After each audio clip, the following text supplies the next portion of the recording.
장애인 문화복지신문 제533호 제2면 기사입니다. 보건복지부 2026년 장애인 건강보건 통합성과대회 개최.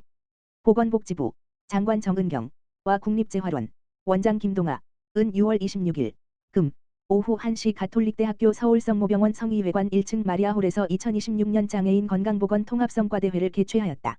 이번 성과대회는 올해 2월 제1차 장애인 건강보건관리 종합계획 2026 물결표 사인 2030 발표 이후 지역 현장의 추진 성과와 우수 사례를 공유하는 자리로 지역장애인 보건의료센터, 권역재활병원, 공공어린이재활병원, 보건소 등 사업 담당자 500여 명이 참석하였다. 이날 행사에서 2025년 한 해 장애인 진료, 재활 건강관리 프로그램 운영 등 지역 내 장애인 건강권 향상에 힘쓴 36개 의료기관 및 보건소, 의료진 관리자, 코디네이터 등 개인 26명이 보건복지부 장관 표창을 수상하였다. 또한 참석자들은 지역장애인 보건의료센터와 보건소 지역사회 중심 재활 사업을 중심으로 한 우수 사례 발표와 수상작 30점에 대한 포스터 전시를 통해 지역 현장에서 추진된 다양한 성과를 공유하고 장애인의 의료 접근성 향상과 일상 건강관리 지원을 위한 정책 발전 방안을 논의하였다. 보건복지부는 현장에서 제안된 의견과 우수 사례를 향후 장애인 건강보건관리 사업 운영과 종합계획 이행 과정에 적극 참고할 계획이다. 차전경 보건복지부 장애인정책국장은 장애인이 지역사회에서 건강하게 생활하기 위해서는 현장에서 장애인의 생활 여건과 건강 상태를 세심하게 살피는 지역기관의 역할이 매우 중요하다라며 정부도 제1차 장애인 건강보건관리 종합계획을 차질 없이 이행하여 장애인이 더욱 건강하게 살아갈 수 있도록 노력하겠다라고 밝혔다. 이번 행사를 주관한 김동아 국립재활원장은 장애인 건강보건 관련 기관들과 유기적으로 협력하여 장애인 분들이 지역사회에서 필요한 통합 서비스를 원활히 지원받을 수 있도록 보건복지부와 함께 적극 지원하겠다라고 밝혔다. 제19회 전국장애 청소년예술제 오는 7월 24일 개최. 사단법인 한국장애인문화협회 회장 신동일 가 주최하는 제19회 전국장애 청소년예술제가 오는 2026년 7월 24일 금 서울교육대학교 서초구 소재에서 개최된다. 전국장애 청소년예술제는 장애 청소년들의 예술적 재능을 발굴하고 문화예술을 통한 성장과 사회 참여의 기회를 넓히기 위해 매년 개최되어 온 국내 대표적인 문화예술 행사다. 올해로 19회를 맞는 이번 예술제는 본선 경연을 중심으로 축하 공연, 체험 부스, 전시 등 다양한 프로그램을 함께 마련해 참가자와 가족뿐 아니라 시민 누구나 함께 즐길 수 있는 문화 행사로 운영될 예정이다. 이번 예술제는 장애 청소년들이 그동안 갈고 닦은 실력을 무대 위에서 펼치고 서로의 예술적 성취를 응원하는 자리로 마련된다. 특히 단순한 경연을 넘어 장애 청소년 예술의 가능성을 시민들과 공유하고 문화예술을 매개로 장애와 비장애가 자연스럽게 어우러지는 축제의 장이 될 것으로 기대된다. 경연은 총 7개 부문으로 구성된다. 서양악기 독주 서양악기 합주 노래 무용 댄스 전통악기 부문으로 진행되며 치열한 예선을 거쳐 선발된 참가자들이 현장에서 기량을 겨룬다. 미술과 문예 창작 부문은 전문 심사위원단의 사전 심사를 통해 수상자를 선정하며 수상자들은 본선 경연 이후 열리는 통합 시상식에 참석해 수상의 기쁨을 함께 나눌 예정이다. 또한 행사 현장에서는 장애 청소년 예술에 관심 있는 시민들이 자유롭게 관람할 수 있도록 경연과 공연을 개방하고 누구나 참여할 수 있는 체험 프로그램도 함께 운영할 계획이다. 이를 통해 전국장애 청소년예술제는 참가자 중심의 대회를 넘어 장애 청소년 예술을 사회와 함께 나누는 열린 문화예술 축제로 의미를 더할 예정이다. 행사를 주최하는 한국장애인문화협회 관계자는 전국장애 청소년예술제는 장애 청소년이 자신의 재능을 표현하고 예술을 통해 세상과 만나는 소중한 무대라며 올해 예술제가 참가 청소년들에게는 성장의 기회가 되고 시민들에게는 장애 청소년 예술의 가능성과 감동을 함께 느끼는 시간이 되길 바란다고 밝혔다. 본선 진출자와 미술문예 창작 부문 심사 결과는 한국장애인문화협회 공식 홈페이지를 통해 확인할 수 있으며 본선 당일 세부 경연 시간표는 추후 홈페이지를 통해 공지될 예정이다. 발달장애인들이 만든 동화 같은 치유과정. 국립정신건강센터 형형색색 전시 개최.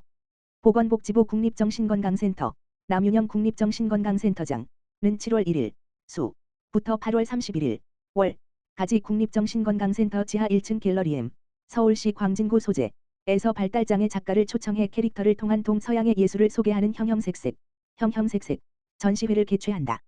이번 전시는 동양화와 팝아트라는 동서양의 다른 표현 방식을 통해 예술의 확장성을 소개하고자 마련됐다. 이번 전시를 통해 정신건강과 예술의 관계를 조명하고 관람객들에게 예술을 매개로 소통하는 공간을 제공하고자 기획되었다. 강다혜 작가는 고양이 캐릭터를 통해 동화 같은 치유 과정을 그려내는 작가다. 주인공인 고양이의 여행을 장지 별표 사인, 분체 별표 사인 등 동양적인 재료를 활용해 포근하게 표현한다. 이번 전시에서 등 총 5점을 출품한다. 김익환 작가는 사춘기와 뇌종양으로 힘든 시간을 보내던 자신에게 힘이 되어준 전보라는 토끼 캐릭터로 활동하는 작가다. 남산의 산신령 전보를 회화 팝아트 풍으로 표현하여 등 5점을 선보인다. 남윤영 국립정신건강센터장은 예술세계를 통해 소통할 수 있는 작품을 만들어낸 작가들에게 감사드린다라며 이번 전시회가 정신건강의 가치를 지역 주민들과 나누는 새로운 장이 되길 기대한다라고 전했다. 전시회는 누구나 무료로 관람할 수 있다. 관람 시간은 평일 오전 9시부터 오후 5시까지이며 주말과 공휴일은 휴관한다. 자세한 내용은 국립정신건강센터 누리집 www.ncmh.co.kr에서 확인할 수 있다.